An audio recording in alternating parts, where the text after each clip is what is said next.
Hi friends, welcome to my channel. So మనం last వీడియోస్లో difference narrate చేసాం కదా. సో ఈ వీడియోలో ఏంటంటే పార్కెట్ ఫైల్ ఉన్న డేటాని టేబుల్లోకి ఎలా లోడ్ చేయాలి ఏంటనేది కూడా will try to see that. Okay, so మనం already CSV, text, Excel, JSON, XML, అలానే డిబి ఇలా ఒక 6 టైప్స్ ఆఫ్ డేటా సోర్సెస్ని డేటాబేస్లోకి లోడ్ చేసామన్నమాట. అలానే మనకి పార్కెట్ ఫైల్స్ కూడా ఉంటాయి కదా, వాటిని ఎలా ప్రాసెస్ చేయాలి ఏంటనేది కూడా ఈ వీడియోలో అయితే will try to understand. Okay, so ఇప్పుడు మనం దీన్ని ఎడిట్ చేస్తే ఏమొస్తుందో చూద్దాం. ఎడిట్, సో మనకి ఇలా ఫార్మాట్ వస్తుంది అనమాట. ఈవెన్ మీరు ఎక్సెల్ ఫైల్ ఓపెన్ చేసినా సరే మనం డేటా అనేది చూడలేము అనమాట. బట్ జేసన్, ఎక్స్ఎంఎల్, అలానే సిఎస్వి, టెక్స్ట్ ఇవన్నీ డేటా కూడా చూడొచ్చు. సో పార్కెట్ ఎక్సెల్ ఫైల్స్ డేటాని ఎడిట్ చేయాలన్నమాట. ఓకే, సో ఇప్పుడు ఫస్ట్ మనం డేటా సెట్స్ క్రియేట్ చేద్దాం. ఓకే, సో ఆల్రెడీ కొన్ని డేటా సెట్స్ వాటిని రిమూవ్ చేద్దాం. డిలీట్ అలానే pipeline. Okay, so everything is done. So ఇప్పుడు మనం సోర్స్ డేటా సెట్ అలానే టార్గెట్ డేటా సెట్ రెండు క్రియేట్ చేద్దాం. సోర్స్ ఏంటిది? Azure blob storage. టార్గెట్ ఏంటి? SQL Server DB అనమాట. Okay, so data set, new data set, blob storage. Okay, so మనకి parquet files చూడండి, ఇక్కడ పార్కెట్ కదా, కంటిన్యూ. సో పేరు మారుద్దాం. Source data set, linked service. So first select చేద్దాం file ఎక్కడ ఉందన్నది. సో ఇక్కడ పార్కెట్ ఈఎంపి. ఓకే, చూడండి. So click on okay. చూడండి మనకి ఇలా. సో ఇందాక డేటా ప్రివ్యూ చేయలేదే, ఇప్పుడు మనం చూడొచ్చు కావాలనుకుంటే. ఏమున్నాయి? ID, employee ID, name, salary, department name, location, country. ఇలా మనకి డిఫరెంట్ కాలమ్స్ డేటా అనేది ఈ ఫైల్లో ఉంది. ఓకే, సో ఈ డేటాని మొత్తం కూడా మనం కాపీ యాక్టివిటీ ద్వారా SQL Server DBలోకి ప్రాసెస్ చేద్దాం. ఓకే, సో దాని తర్వాత స్కీమా ఎలా ఉంటుంది? సో పారామీటర్స్ ఏం లేవు కదా. ఓకే, సో ఇప్పుడు డెస్టినేషన్ డేటా సెట్ పెడతాం. New data set, Azure SQL database. So destination data set, దాని తర్వాత linked service. So I think ఇంకా మనం టేబుల్ అనేది క్రియేట్ చేయలేదు కదా. సో ఒక్క నిమిషం, జస్ట్ ఇది క్రియేట్ చేసిన తర్వాత destination data set, linked service. So click అని ఓకే. ఓకే, తర్వాత అయినా టేబుల్ ఇచ్చుకోవచ్చు, నో ప్రాబ్లం.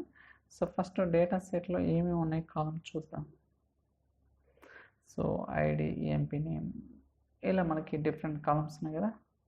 ఓకే, లేకపోతే మనం క్రియేట్ అయినా చేసుకోవచ్చు అనమాట ఇక్కడ. So so okay, auto create అనే ఆప్షన్ ఉంటుంది, దాని ద్వారా మనం చేసుకోవచ్చు, there is no problem. So చూద్దాం ఆ ఆప్షన్, ఇప్పటిదాకా మనం చూడలేదు కదా. సో పైప్లైన్ చేద్దాం, new pipeline. So copy data activity, దాని తర్వాత సోర్స్ ఏంటిది? సో మనం ఆల్రెడీ డేటా సెట్ క్రియేట్ చేసాం కదా, ఆ డేటా సెట్ని సెలెక్ట్ చేద్దాం. సో దాని తర్వాత డెస్టినేషన్, ఇక్కడ మనకి ఆటో క్రియేట్ అనే టేబుల్ ఆప్షన్ ఉందన్నమాట. ఓకే, సో టేబుల్ అనేది ఆటోమేటిక్గా క్రియేట్ అవుతుంది అన్నమాట. దాని తర్వాత మ్యాపింగ్. సో మ్యాపింగ్ ఇవ్వలేదు for timing, try to see that ఏమవుతుందో చూద్దాం. Auto generate. ఓకే, సో ఇప్పుడు డెస్టినేషన్ టేబుల్ అనేది ఇంకా క్రియేట్ అవ్వలేదు కాబట్టి మ్యాపింగ్ అనేది మనకి ఇంకా రాదనమాట.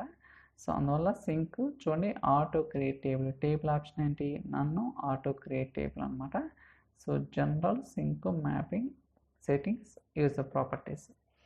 ఓకే, ఇప్పుడు వాల్యుయేట్ చేద్దాం. So table is required for copy activity. I think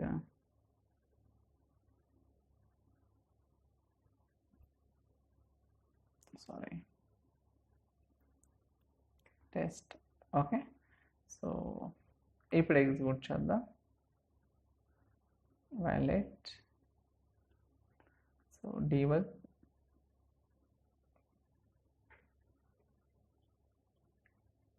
let's that చూద్దాం వర్క్ అవుతుందా ఫెయిల్ అవుతుంది.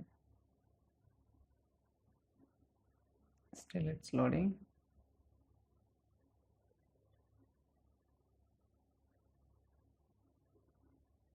Okay,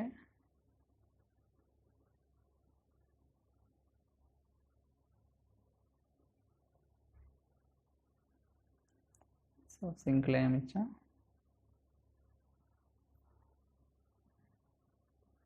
refresh. ఓకే, సక్సెస్ అయింది కదా. సో ఇప్పుడు మళ్ళీ ఇక్కడ రీఫ్రెష్ చేద్దాం. Try to refresh.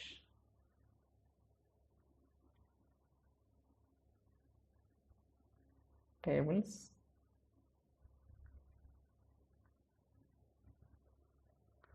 So test అనే టేబుల్ క్రియేట్ అయింది కదా.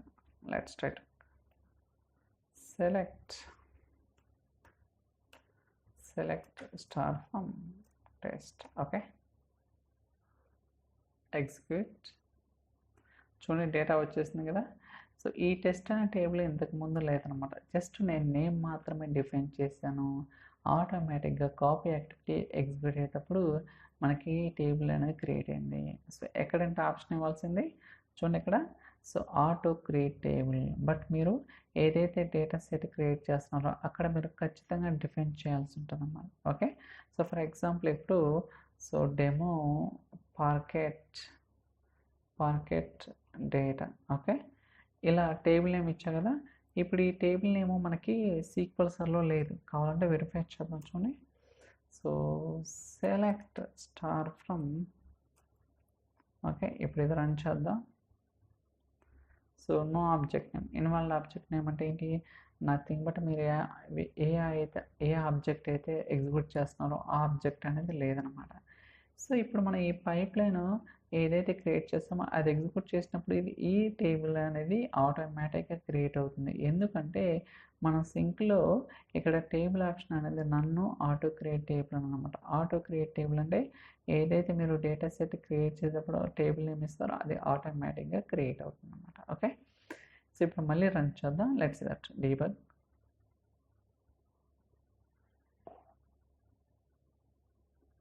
సో కొంచెం టైం పడుతుంది, లెట్స్ వెయిట్.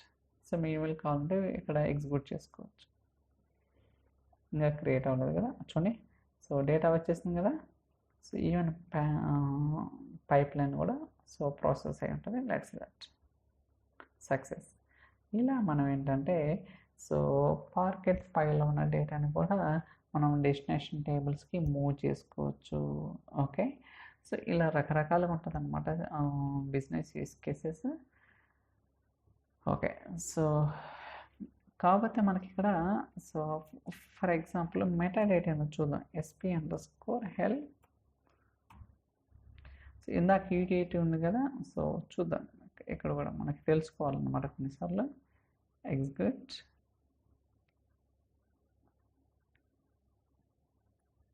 చూడండి, సో అన్నీ కూడా ఎన్వైర్ కూడా వచ్చినాయి అనమాట. ఓకే, సో ఇలా మనకి ఏంటంటే మెటా డేటా కూడా క్రియేట్ అవుతుంది. సో ఐ థింక్ మీకు అర్థమైందని అనుకుంటున్నా. అంటే పార్కెట్ ఫైల్ అనే డేటాని సో సీక్వెల్ సర్వర్ DBలోకి ఎలా ప్రాసెస్ చేయాలి ఏంటి అనేది కూడా. ఓకే, సో ఇప్పటిదాకా మనం text, CSV, Excel, JSON, XML, so DB to DB, అలానే పార్కెట్ టు DB, ఇలా 7 టైప్స్, అలానే blob storage to ADLZ 8 types అనేది డిస్కస్ చేయడం జరిగింది. So I think that's all for today's video. ఈ వీడియో మీకు నచ్చిందని అనుకుంటున్నాను. ఇన్ కేస్ ఈ వీడియో కనుక మీకు నచ్చినట్టయితే లైక్ చేయండి, షేర్ చేయండి, సబ్స్క్రైబ్ చేయండి. So thank you so much for watching. Will catch in the next video. చలో బాయ్.